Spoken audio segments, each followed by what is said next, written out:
Hello everyone, and welcome to the Air Exchange. I'm your host, Bruce Larange, and I'm pleased to have with me today Tyler Smith, who is the Vice President of Healthy Buildings at Johnson Controls. Tyler, thanks for taking time from your very busy schedule to be here with us today. Absolutely, Bruce. It's a pleasure to be here. Thanks for having me. So Tyler, just to get started, can I ask you to share a little bit about your background and how that's informed your passion for the healthy building space and maybe particularly related to indoor air quality? Yeah, absolutely. And it's kind of a non-traditional background in our corner of the industry, so I love talking about it. I went to engineering school for undergrad. I got a mechanical engineering degree.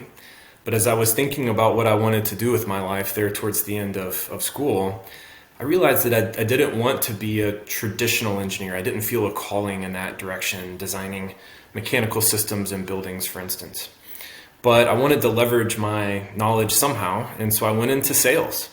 And I found a really fun and beneficial career during the first 10 years at Johnson Controls in field sales, working alongside customers, understanding their pain points, understanding what they value, and finding a way, crafting a way to help them achieve that value. And it's that starting with the customer and working back mentality that I think has really benefited me in the second half of my career. So I moved out of sales into leadership and then into product general management roles in the building automation side of our business.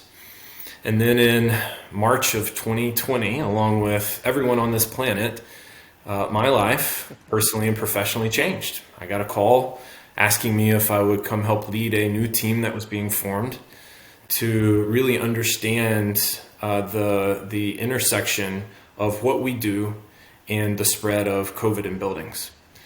And that launched our team. In those early days, it was part-time for us. And in December of 2020, we officially launched Healthy Buildings. And our team is leading as a center of excellence within the company and for our customers, our focus on indoor air quality. And the rest is history. Well, lucky us in the industry and beyond to have you as an evangelist for clean air and healthy buildings and healthy environmental air quality or indoor air quality beyond just the air that we breathe. Today, I was hoping to focus a lot on the indoor air quality elements of what you do and the space that you're in. And I'll just dive in, Tyler, and one topic I'm curious to get your take on is the health impacts of poor air quality.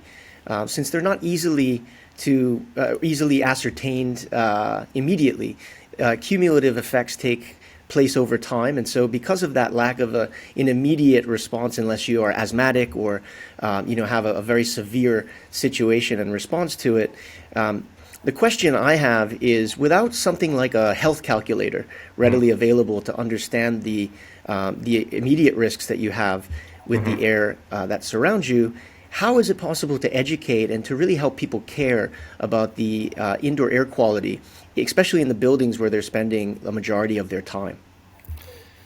Yeah, what an important question, and maybe the most important one for us all to really think about and challenge ourselves on and hopefully eventually solve for. I do think there is a future in which what we call close the loop, meaning that we sense something in a building, a level of air quality rise above a certain threshold. We then do something about that in that building. We take an intervention measure, like we open a damper more to bring in more fresh air from the outside, or we engage a supplemental filtration device. But where we're stuck now as an industry is then understanding the health impacts of that intervention measure. Do we see a corresponding reduction in sick days? Do we see a corresponding rise in productivity of whatever is being done in that space? Do we see absenteeism rates drop? Do we see presenteeism rates drop? Closing that loop is one of the incredibly important and valuable holy grails in our industry. And I remain optimistic that there is a day in the not too distant future in which we can do that. But to get there and backing up to the present, you use the word that I'll use again, and that's education.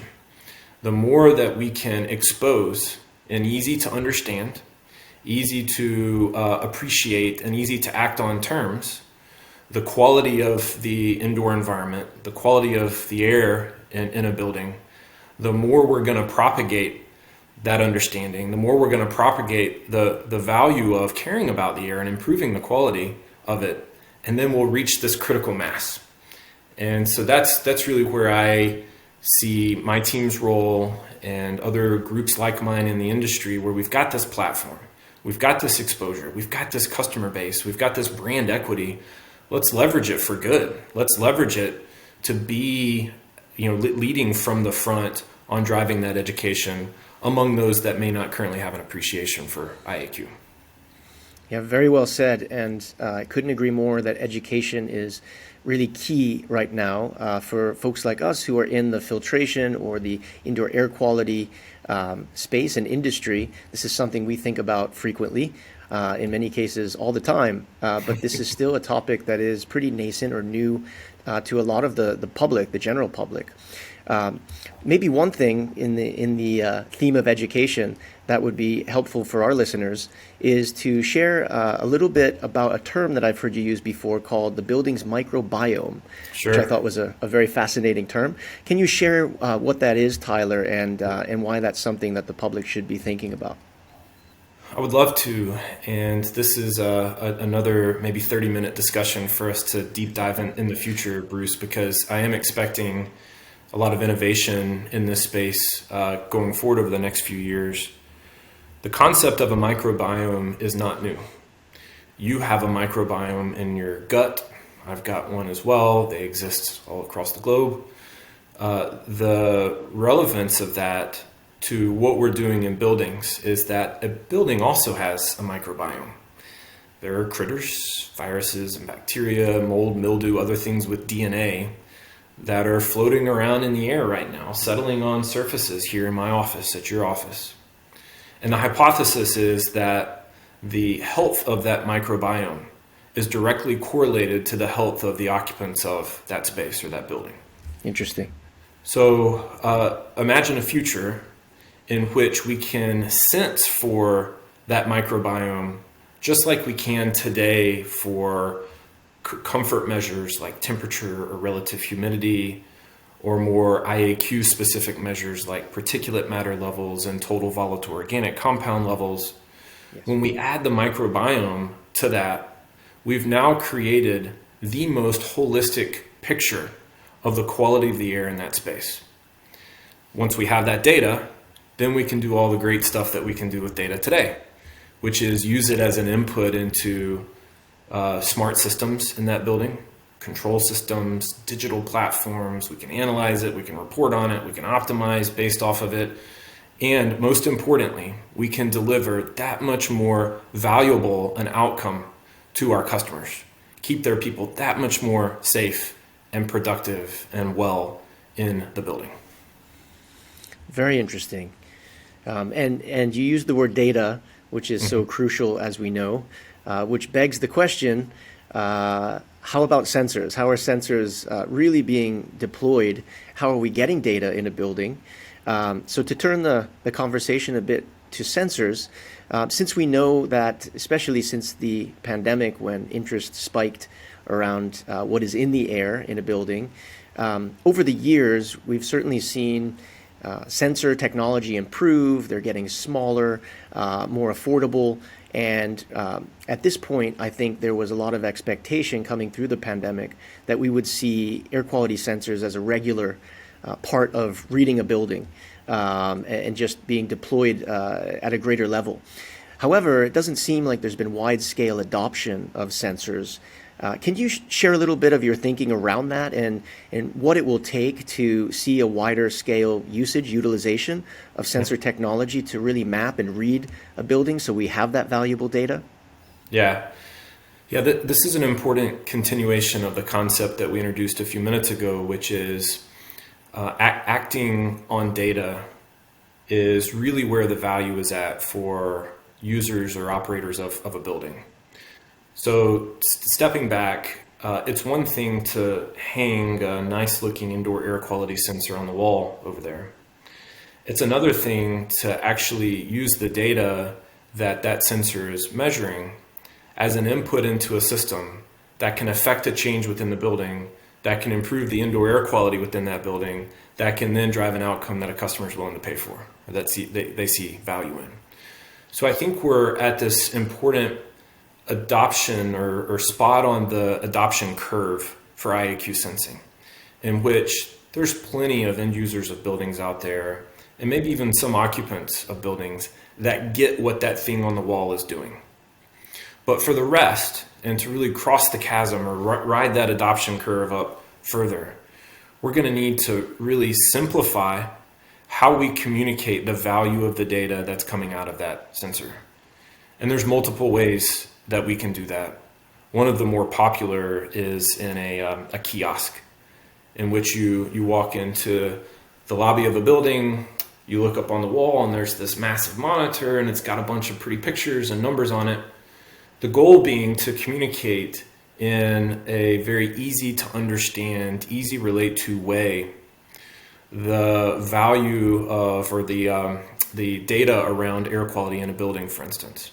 Right. And when you can do that and connect it to that layperson, to that casual occupant of or visitor of that building, and arrive at that light bulb moment for them, then you're going to see that adoption take off, because they're not going to look at that as just another pretty thing, sensor hanging on the wall anymore. They're going to get that that is directly contributing to not only their health and wellness and productivity, but also the tie-in to things like decarbonization and energy consumption and sustainability, other things that are important to them as a worker in that building, a visitor to that building, but just a resident of planet Earth. Fantastic. I think a key word I picked up in that answer, Tyler, is simplifying the data, being able to Absolutely. To help that be digestible, which is a big challenge. Interesting. You mentioned decarbonization, which I know is a topic of interest to you around buildings, and something that's kind of a hot button topic all around. Can you share some thoughts on the intersection of indoor air quality, filtration, and building decarbonization, and how you're looking at it, in your role? Yeah, this is of the things that we're most focused on, maybe the top 2 or 3 for us at Johnson Controls. The reality is that as we've entered the endemic COVID phase, call it what you want, COVID's over to it's still around and it's going to stick around, I don't care. The reality is that it's here. We're in this endemic phase. The awareness around airborne infectious diseases is here to stay, rightfully so. However, the shiny object, or the thing that many in our industry have refocused their attention to, is decarbonization and sustainability, the role that a building plays in contributing to that, the role that HVAC systems within buildings play to contributing to all of that. And it's huge. You run the percentages, 40% or so of the energy contributions globally come from buildings. Roughly 40% of the energy within buildings come from HVAC systems. It's a material number. So understanding the interaction or the intersection point between decarbonization and sustainability, health, wellness, IAQ, IEQ is so critical, because they do go hand in hand. And the reality is that you can accomplish both. Operators of buildings can accomplish both. And there's a couple of examples that I like to use to really boil this down and communicate it in simple, relatable terms. The first is, we have focused so much over the last couple of years, because of our desire to reduce energy consumption of buildings, on building buildings really tight. Whether it's my home, whether it's your office, whether it's that hospital down the road or that school or whatever, we're building buildings really tight because we know that that will contribute to a reduction in the total energy consumed to heat and cool it, et cetera, et cetera. However, in doing so, we're also removing some natural ventilation pathways into and out of buildings. And if we're not careful, we can see a material reduction in the quality of the air inside of the building because it is built so tight. So understanding that interaction point and understanding that a building needs to breathe and designing the systems necessary to make that happen and putting the sensors on the wall to collect the data to confirm that they're happening, all that stuff is so incredibly important now and definitely going forward as operators of buildings look to reach their decarbonization, net zero, et cetera commitments. Right. The last example that I'll throw out is hybrid work. We're in this age of hybrid work is here to stay. Whether it's 90% occupancy in buildings, 100%, 50, 10, whatever, on the aggregate, hybrid work is here to stay. And so as we operate buildings at less than design occupancy, we need to be really careful and cognizant of how we deliver and to where we deliver comfortable, clean air in buildings. The role of occupancy detection and people counting and just general asset management in buildings is so critical to know I've got a congregation of people on this corner of the building. I need to ensure that not only are they comfortable, but the air that they're breathing is clean. I've got no one on this corner of the building because they're all working from home and they will be for the next 6 months. My occupancy detectors tell me that no one's in there. Therefore, I need to make smart decisions about how I deliver comfortable, clean air to that corner of the building, thereby ensuring that I can meet my energy reduction, comfort, and wellness objectives. That was a great holistic explanation, I think, of all those factors that need to be thought about in a healthy building environment. And that you brought up remote work and the fact that we have a hybrid working model, I think, is important. I have heard you use the word occupant-centric clean air delivery. So Yes. I think that that paints the picture a little bit better for me and for our listeners. And to touch on, Tyler, your point about the fact that we're building buildings better, maybe, and in some ways, because we've gotten so good at how we build, we're making them tighter, and we're designing, and in some ways, that design is not always advantageous to either the quality of the air or some other environmental factors. The well building standard is, of course, fairly well known and growing in importance, and I would say probably awareness amongst the general public. But still, there's certainly a lot of people that aren't that familiar with the well building standard. I know that during the pandemic there was a campaign where a lot of celebrities, Robert De Niro and I think Jennifer Lopez and Lady Gaga and some other celebrities, actors, actresses, and musicians did sort of a public service announcement to help the general public understand that well building certification was a mark of safety and health in a building.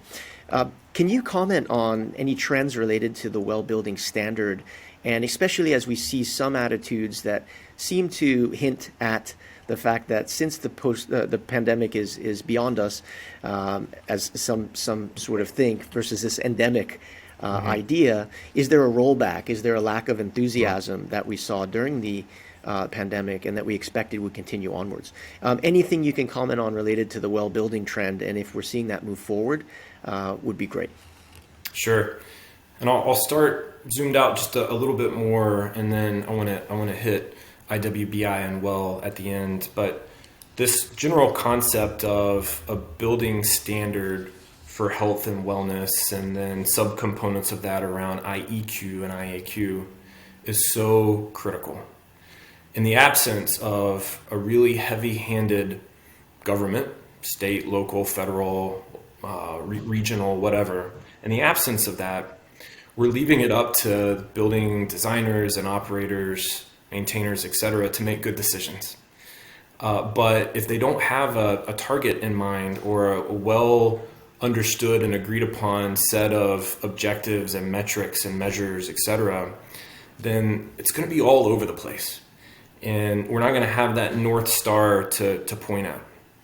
So in comes these groups like IWBI and Fitwell and Neighbors down in Australia and others globally that are filling that void and doing a really good job of it. Specifically, IWBI, again, that's the International Well Building Institute, and they're the group behind the family of well standards, has seen a substantial uptick in interest and demand for and eventual certifications of buildings around their well standard. Within the last couple of months here, I think they've surpassed the 4.5 billion square feet of real estate, either under expressed interest in the certification or achieve the certification. And that is a huge, huge milestone. My opinion, that trend is here to stay. It's only going to get stronger going forward. And as the governmental laws and regulations and et cetera catch up, well is going to be, well ahead at the, 7, 8, $9 billion or not 9 billion square feet mark at that time. And everyone's going to be really, really happy that they had done all that legwork all those 10, 15 years ago. So I think they're doing a great job. I think many of these other groups are doing a great job and serving an incredibly important purpose in our industry. Yeah, that's so great to hear and heartening that as pioneers in the healthy building certification space, that we're seeing that sort of adoption and amount of managed buildings just from a square footage standpoint. That's astonishing. One of the key challenges, of course, to having healthy air in a building, we know, is having the right filtration. Ventilation, of course, is important. But to speak to filtration, of course, with higher filtration, there can be, even with a lower pressure drop or better airflow through filters, still some energy penalties for that. And commonly more expensive energy usage is a result of that. And so one of the biggest challenges we've certainly seen from an industry standpoint is the adoption of higher filtration for health, MERV 13 or even higher filters in an HVAC system because of the cost. And I'm curious from your standpoint, you mentioned earlier in our conversation the term presenteeism, not just absenteeism from health, which I thought was interesting. Can you share your thoughts, Tyler, on the sort of the financial benefits or the overall way that you think we should be looking at the cost of filtration versus the benefits, whether that be for occupants, for the building itself, for productivity? Can you speak to that topic? Yeah, and this general theme, Bruce, is what's the ROI? Do we understand the costs well enough? Do we understand the benefits well enough? And does the equation work out in the building operator's favor? That's what we're trying to solve for here. And at the end of the day, it's a pretty simple equation, but the inputs into it aren't very well known or propagated or appreciated. So what you're getting at is every building is different. There's this general, I would say, misperception that if I invest in something like higher efficiency filtration, that I'm going to suffer for it or my energy bill is going to suffer for it. Maybe, but maybe not. So really understanding where you are, taking appropriate stock of your HVAC equipment, how that fan and fan motor were sized originally on design, may find, depending on the building, that you're fine going from a MERV 7 and 8 or higher to 13, HEPA, what have you. Every building is different.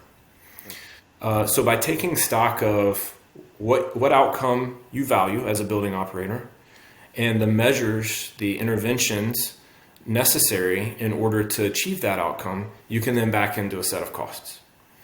From there, you then shift into, well, what's the benefit and how do I quantify that benefit for me and for my operation? That's where it gets a little bit fuzzier. For things like production environments or call centers, where there are already well established and agreed upon measures of productivity, we're able to track that stuff a little bit easier than if it's just a cube farm of tech workers or a Johnson Controls office for that matter. How do you measure productivity? That's a little bit trickier. And then things like sensitive HR related data, although they may exist behind the scenes, it may be difficult to get the data out of those HR systems, sanitize them in a way that we could use them as an input into our ROI calculation.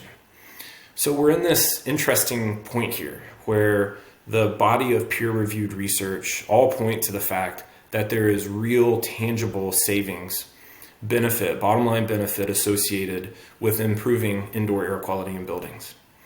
But the systems, the closing of the loop, to use that concept from earlier in our conversation, isn't there yet where we can say, aha, today I saved $357 in this building from these IAQ improvement measures that I invested in last year.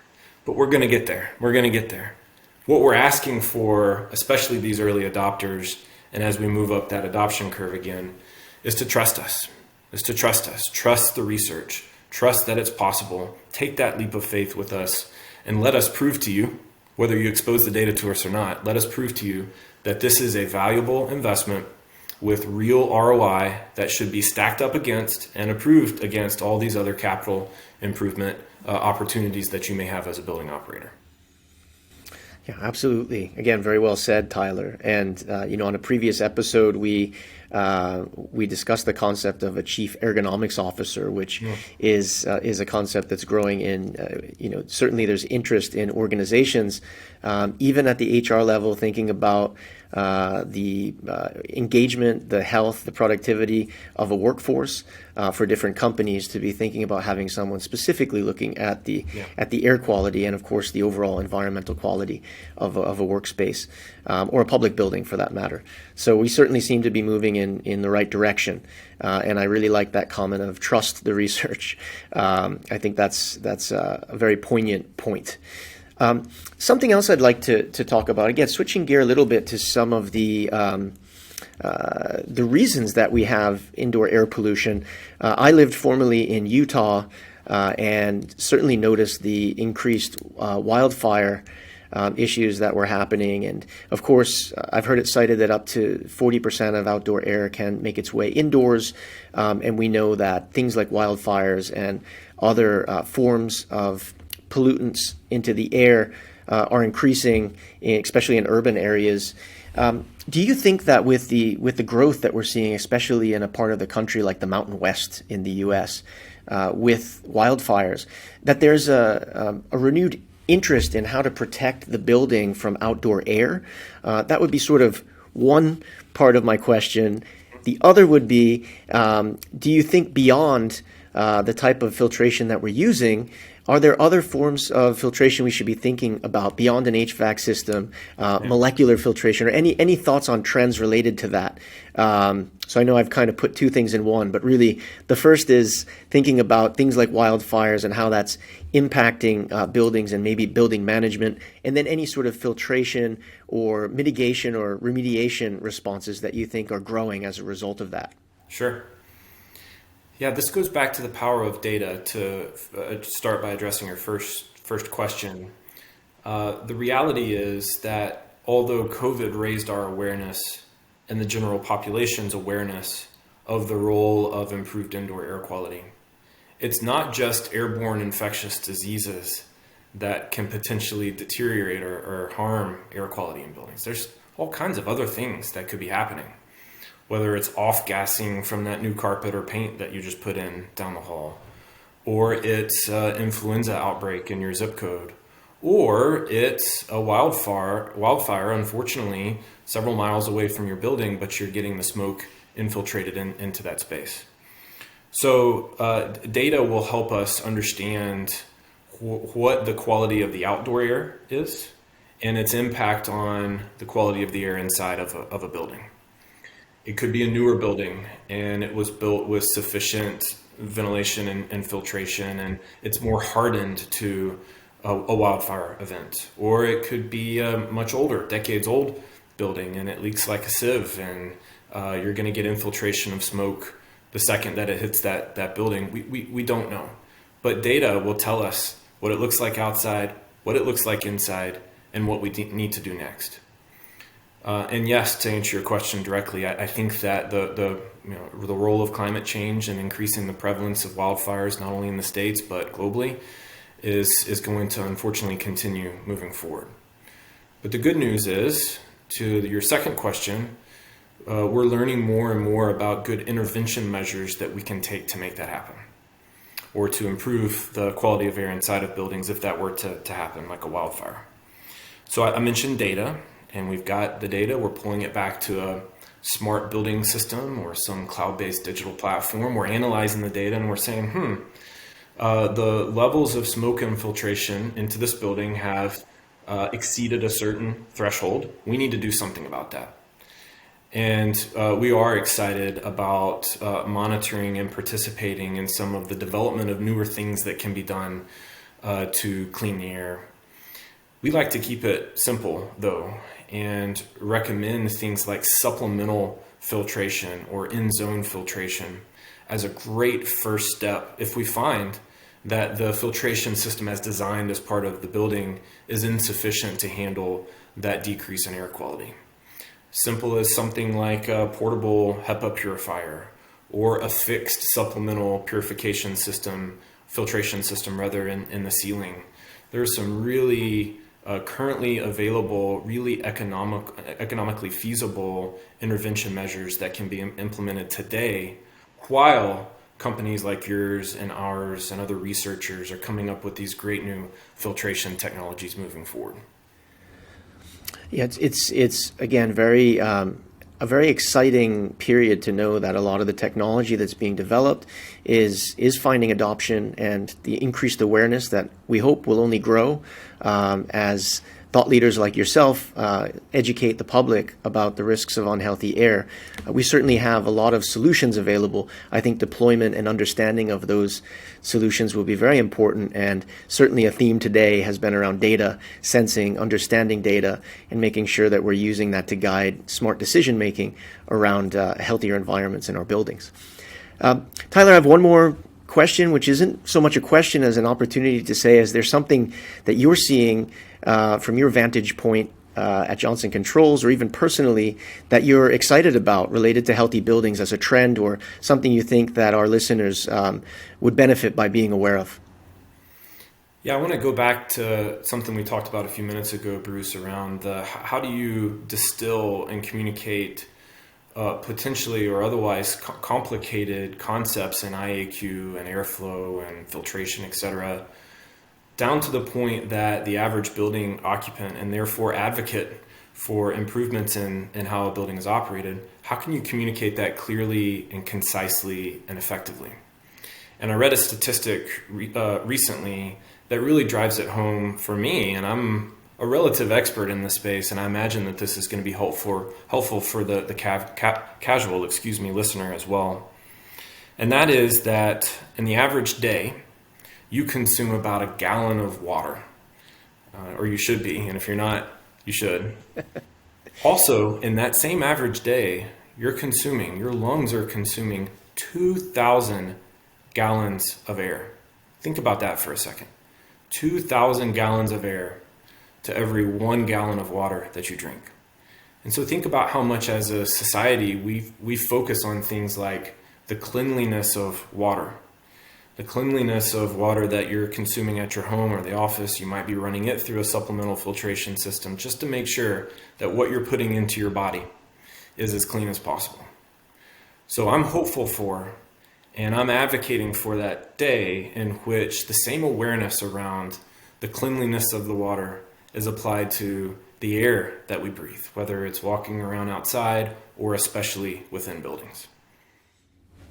Thank you, Tyler. That's a really great point to summarize our discussion today and leave our listeners with. Certainly a headline to be thinking about the volume of air that we breathe versus things like water or food or that we take into our body. It's pretty remarkable and clearly something we all need to keep learning about and helping to educate the general public around. So thank you for everything that you do, again, as an advocate for clean air and healthy buildings.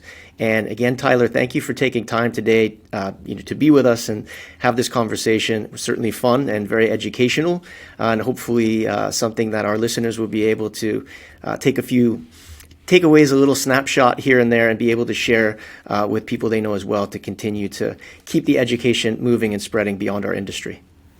Absolutely, Bruce. It was a pleasure to be here, and I look forward to coming back in the future and updating your listeners on some of these topics. Thank you, Tyler.